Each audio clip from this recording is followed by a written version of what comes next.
Hello, and welcome to episode 113 of Bardic Quest. The identity of the traitor has been revealed, but Sergei lays dying in the middle of the battlefield. Can the rest of the party defeat the remaining bugbears in time to save him? Let's find out. So without further ado, let's get into this week's episode of Bardic Quest.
Sheer shock.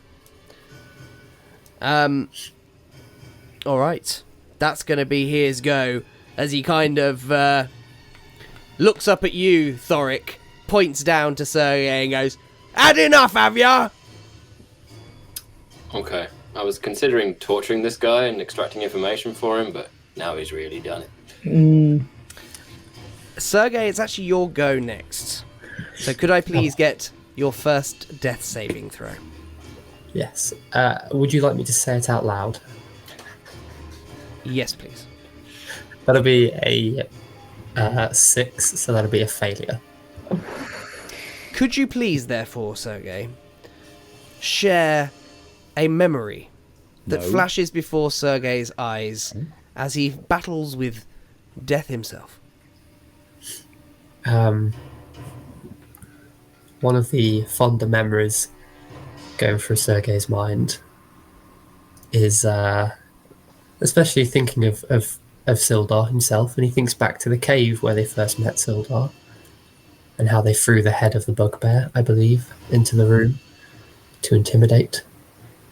And he thinks of the night around that time they all spent under a large rocky outcrop in the rain, listening to each other before they knew each other very well. And the sounds of rain just fill his head.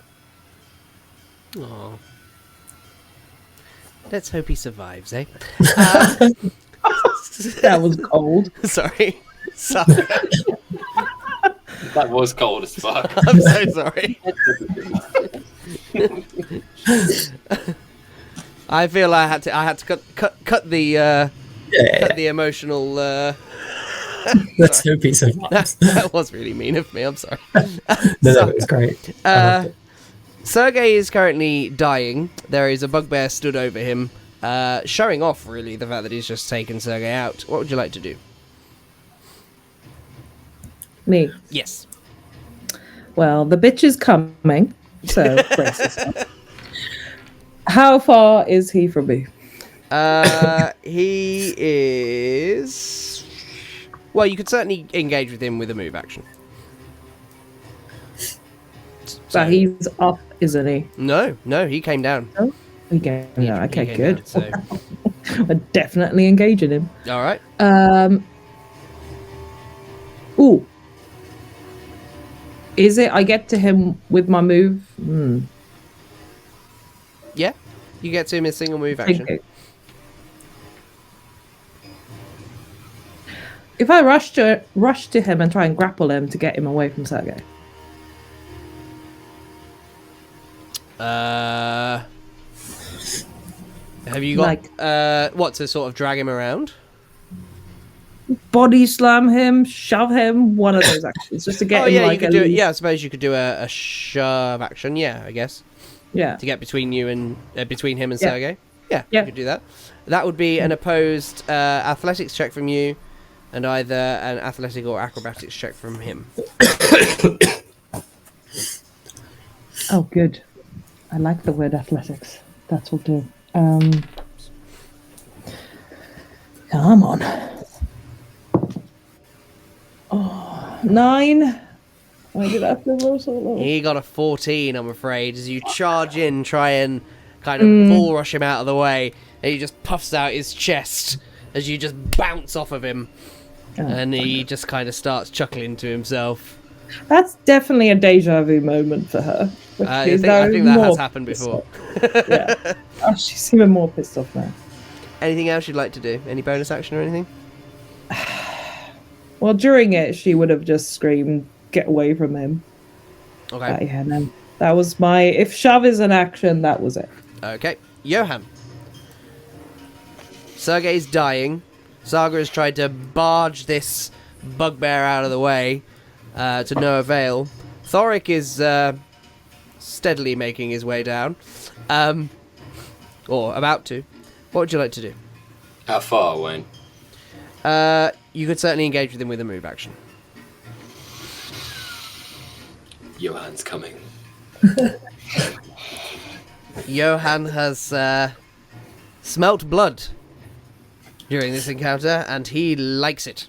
It's safe to say that this bugbear has ruffled Johann's jammies.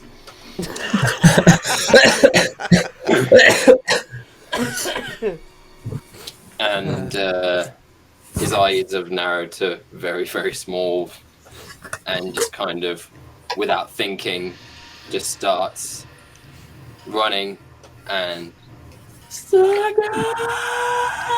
And kind of launches a 2-stab into the small of this bugbear's back.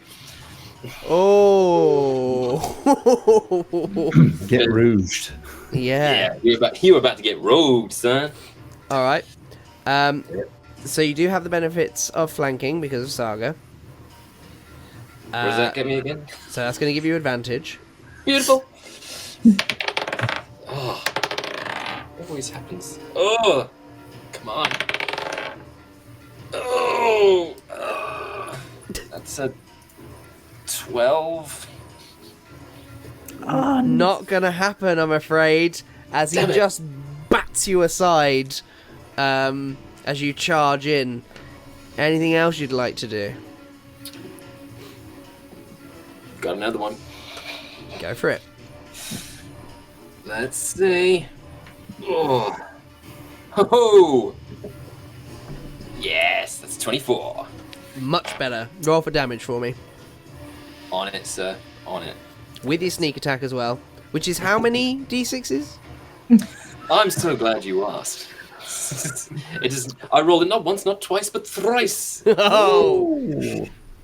So that's a 2 plus 3. 6. Oh, that's a glorious reference. So that's a 5. You can do it, Johann. Yeah, Isaac made me caught. Sorry. It's very silly. It's a very silly fight. Someone's dying here. We must be serious, please.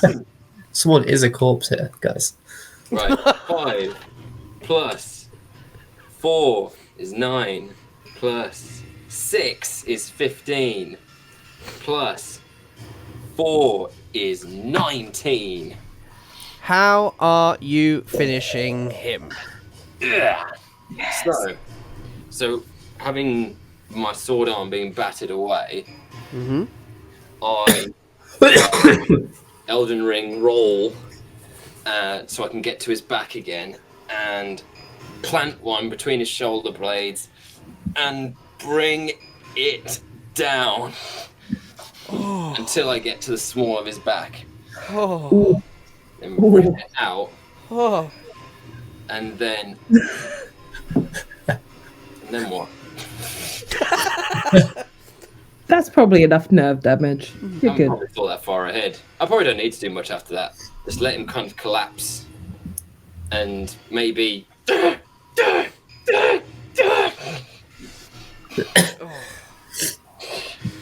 Okay. Kind of rush.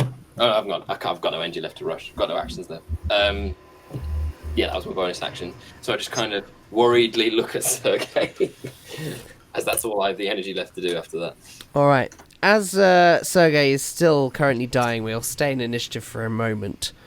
Thorik, you are up next. You are currently 20 feet above. Your rope now secure. What would you like to do?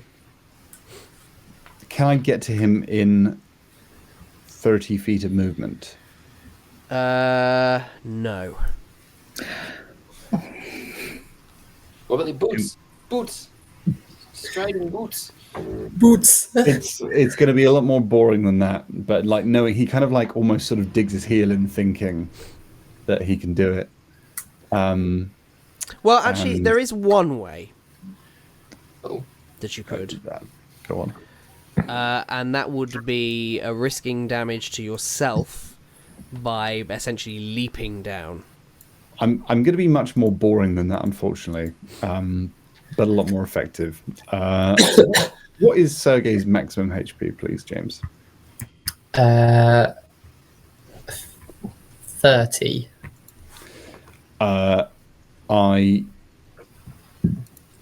As Saga and Johann's attention is turned towards Sergei, and they just see like a little spurt of blood coming from the corner of Sergei's mouth.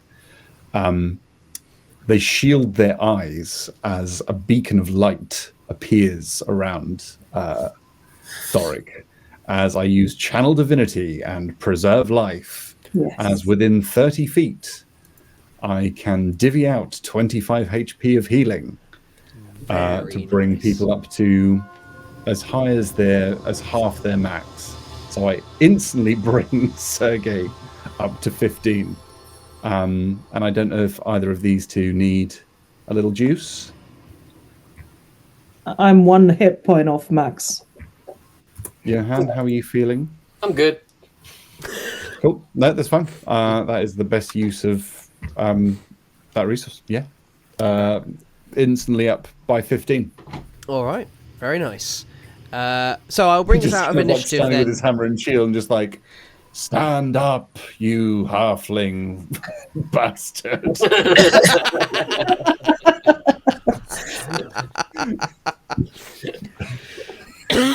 All right, and that brings us out of initiative order now. It's just levitating slightly. Milk the moment. Yeah. And then I'll kind of get up, blink around, see my compatriots, look to the fallen bugbears, and just go, someone else is telling his brother. Just kind of. Glad to have you back, Sergei. Yes, I was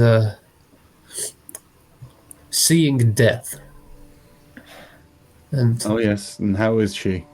well, sadly for me, all of you fucks were there. Can't seem to escape you. Charming. You're welcome. Johann saunters over to him, kind of ignoring what he's saying, and just kind of throws his arm around him, Thorik style, and just kind of like. Thank you. Then, I tap him on the cheek twice with my tiny hand. No. then he kind of holds him in front of him. Stop that. As in dying. I thought you liked when I slapped your cheek. Oh, the slapping. Saga's It's the gonna dying. ruffle his hair. Oh, you don't want to go in there. There's all sorts of creatures. I'll cuddle you when you get up here. Yes, what are you doing, Thorik? There's a tunnel this way. Are you okay? I'll be okay. Good, because we need you. So I just knew that to, wasn't Sildar. Oh, sorry. Continue. I'm sorry. He just says to Saga, he's like, I knew it. I knew it. That was smart. Thorik, that was smart. I have my moments briefly. Sometimes I remember things. We're assuming that this is the same doppelganger from town. There might be Thorik just one. comes down the rope. He's just and hugs Sergei, just like, okay, you're a little. You. Okay. Anyway, the black spider. What do you reckon he's Do you reckon he's gone down that tunnel? Well, we certainly seem to be on the right track. So, just to give you a little bit more context, now that you're kind of looking at this room, at this cavern, should I say. So you're at the bottom. 20 feet above is the tunnel that Thorik was in that he has just essentially abseiled down from. Further north, there is also another tunnel 20 feet above. This one looking more natural than the one that Thorik was in. And there is no ropes or anything leading up to there. The water from the stream that was moving through, there's kind of waterfall down. It's kind of only a bit of a stream, so it's nothing massive, but it's kind of waterfall down over the side and kind of veers off north, just underneath that natural tunnel above. And then otherwise, aside from all the corpses, it seems to be rubble under here. And there does seem to be a bit of mining equipment down here as well. Just like picks and things, nothing too industrial, but just some handheld mining gear. Before we move, Saga wants to go through this doppelganger's body and take the rope off. I want to reuse the rope. Mm-hmm. As does Johann. Also, see what's on it. Yeah. I want to use my new investigation modifier because I've got a sweet +8. All right. Johann and Saga then. Can I get an investigation check from one of you? Do I get advantage because Saga's helping me? Sure. Yeah. That's a natural 1. Try again. That's a 5. Plus 8 is 13. Okay, respectable. Aside from the sword that he was carrying, which was indeed not Sildar's sword, as we had established, doesn't really appear to have anything of value on him. While this is happening, can Thorik ritual cast detect magic again? He's trying to pick up on what, like, he doesn't really know if it works this way, but if the black spider has left any kind of trace of something, or if you can pick up on where this forge of spells is meant to be, or like anything that they're meant to be. He's just kind of sweeping around in the general area trying to pick up on something, and he's just using what he's got. Okay. Can I do that, but in the non-magic way of just looking? Of just looking around. Using my eyes. Well, certainly you can, because it's going to take Thorik 10 minutes to ritually cast Detect Magic anyway. So if, Sergei, you want to give me an investigation check as you rummage around, then please do. Johann is going to check the other bugbears' bodies. Saga's going to get her rope back, because this is now her lucky rope. That'll be a 5 on investigation for me. Yeah, there's lots of rubble down here. I like to imagine while Thorik is like deep in this like mind state, Sergei's just kind of whistling and just rocking back and forth on his like feet, just looking around.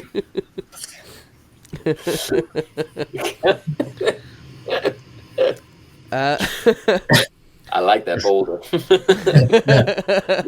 So, in terms of what the bugbears have on them, they have essentially morning stars and shields, and between them, about 15 gold pieces. He kind of picks up the gold and then drops it by the bodies. Saga's gonna sigh and like pick it up. You could just hand it to me. Oh, sorry. and just kind of gives it back. Waste not, want not. Exactly. At that point, Thorik, your detect magic ritual is ready. Would you like to describe how you are ritual casting detect magic? Yeah, it's just kind of as flavor more than anything. As part of his kind of equipment, he just has like, it's almost like this small little silver globe. It's a sensor that he kind of uses various components to make this kind of very sweet smelling kind of rosemary and lavender kind of scented smoke that he kind of mutters words over, and it just kind of starts to shimmer at the edge of the smoke. And as the smoke he kind of swings it from side to side, and as the smoke passes over things, if there's anything magical, it kind of illuminates it. Okay. And this sensor passes around this cavern. And as it nears a pile of quite heavy-looking rubble, you start to notice that pile of rubble is giving off enchantment magic vibes. Interesting. And he kind of just points out and says, "Yeah, I've got something over here." I like to imagine it's the same rocks that I'm stood by. Absolutely. Yeah, Sergei's just like That's sat on canon them. now. Yeah. Sergei, shift it, and just gives him a little pat on the ass, just like. Yeah, glad you're back. Now shift. Yeah.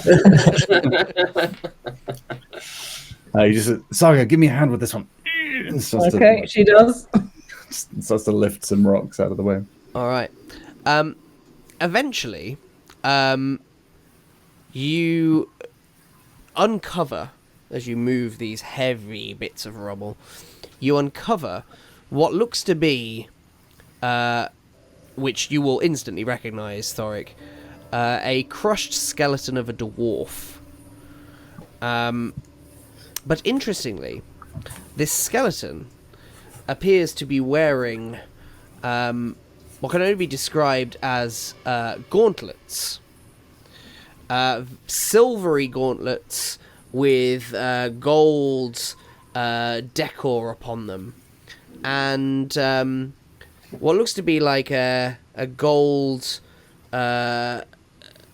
visage of a rather aggressive looking creature. He takes them and sort of gently and respectfully takes the skeletal hands out of the gauntlets and gives them a blow and sort of just mutters a blessing over the body and just says, "May you rest and find solace in the company of your ancestors." Takes the gauntlets and can he determine what they do, or will that be kind of like a short rest kind of? Yeah, so you could either, if you have the ability to cast Identify now, you could do that, but you'd require a pearl, I believe, to do that. Or you can take a short rest and basically inspect them for an hour. I could probably work out what these are if we stop for an hour, but I don't reckon that's probably our best use of our time. And you probably need to attune. Do you need to attune to? Well, we don't know what they are, but If it As is we are something that supposed does to require roll. attunement, that would require an additional hour. Okay. Okay. Would they? Shall I hold on to these just for now, till we determine what they are? Good idea. Great. He'll take a sort of strip of cloth and sort of bind them in it, and just sort of put them in his pack and sequester them away. Okay. All right. So, having uncovered these gauntlets and put them away, what would you like to do next? Which way? It's a good question. The tunnel up there wasn't Sildar. No, Sildar wasn't up there. Was he trying to escape back to there? Maybe, or maybe they were just trying to stop us. I'm intrigued as to where they came from. It seems like they were guarding the chasm between these two cliffs. So That is more wrought, so I don't know. So there's Wayne. There's a place. There's a chasm, a natural chasm to the north. Yes. So these both tunnels are on the eastern side, so on the same side of the cavern. Both are 20 feet above you. The northernmost is the natural-looking tunnel. The southernmost is the one that you were stood in, Thorik, with fake Sildar. Would it be fair, Wayne, if we go to the other one, not where we've just come from? That would be to the part of the map that isn't written yet, because there was areas of the map that haven't been charted. Would it be fair to say we'll be heading in the uncharted bit of the map? Do you want to give me an insight check? Okay. Can Johann read a map? Can Johann read?